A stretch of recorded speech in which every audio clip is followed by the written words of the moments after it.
Salam Kamer, kekaguman ilahi mengarah pada iman dan rahmat. Saudara-saudari yang terkasih, saya sudah siap diutus oleh Bapak Uskup dan oleh para pembesar saya, oleh Yesus sendiri, kemanapun saya pergi. Maka saya sudah siap dengan helm, kacamata, dengan tas depan belakang untuk membawa kabar gembira kemanapun saya pergi. Saudara-saudari yang terkasih, Injil hari ini bicara tentang bagaimana para murid harus siap diutus. Yesus menampakkan diri kepada para murid semuanya dan mengatakan, "Pergilah, wartakanlah kabar gembira, jadilah kamu saksi-saksiku."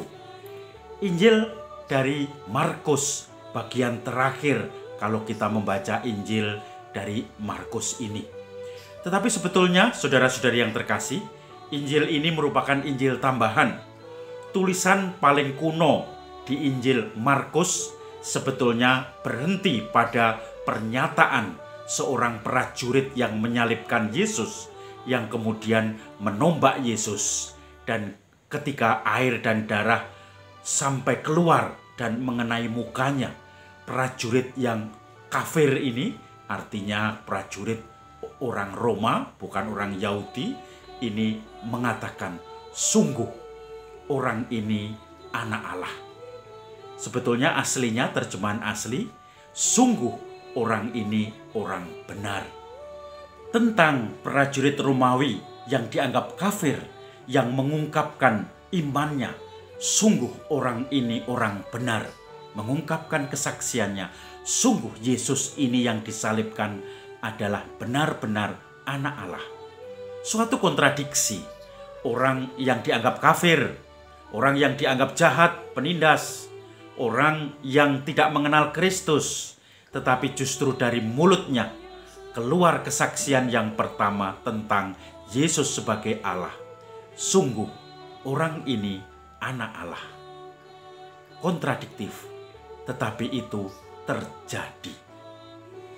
Saudara-saudari yang terkasih, itulah kenapa Injil Markus diberi judul untuk semua Injil dari awal sampai akhir, Pentahtahan Kristus. Kristus ditahtakan sebagai Raja. Kenapa pentahtahan Yesus justru ketika wafat disalib? Karena di balik salib itu ada prajurit yang menurut mitos namanya Longinus. Prajurit itu mengatakan, "Sungguh orang ini anak Allah." Dia padahal yang menusuk Yesus dengan tombak, yang menghancurkan kaki-kaki para begal yang disalib bersama Yesus di sebelah kanan kiri.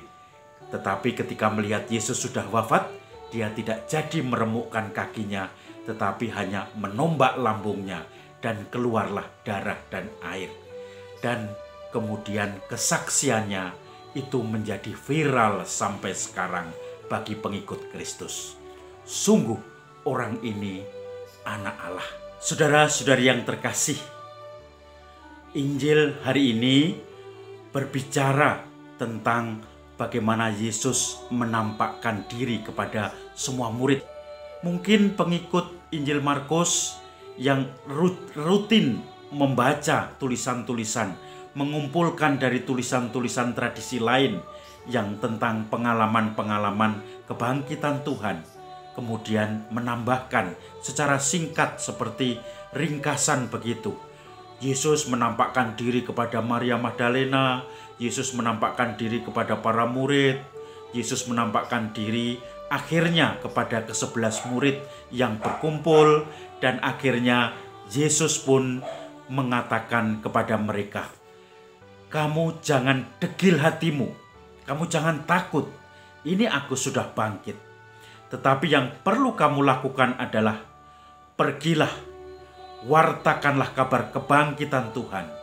Maka saudara-saudari yang terkasih, artinya kita semua juga diutus, siap membawa kabar gembira kebangkitan Tuhan.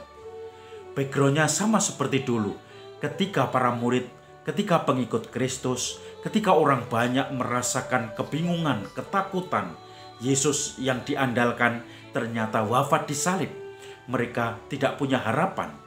Maka Yesus yang bangkit pun memerintahkan kepada para murid yang sudah melihat kebangkitan itu, wartakanlah kegembiraan Paskah, kebangkitan, wartakanlah kabar gembira ini, dan supaya semakin banyak orang diselamatkan. Maka kita pun juga menjadi tujuan dari perintah itu.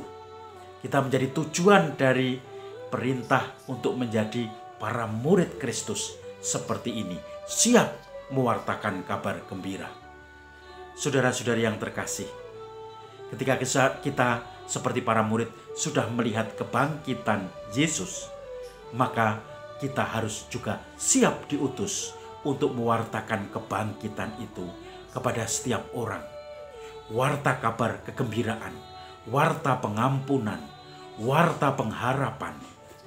Maka saudara-saudari yang terkasih, mari kita kemanapun pergi diutus, kita berangkat untuk mewartakan kasih Tuhan. Salam Kamir, kekaguman ilahi mengarah pada iman dan rahmat.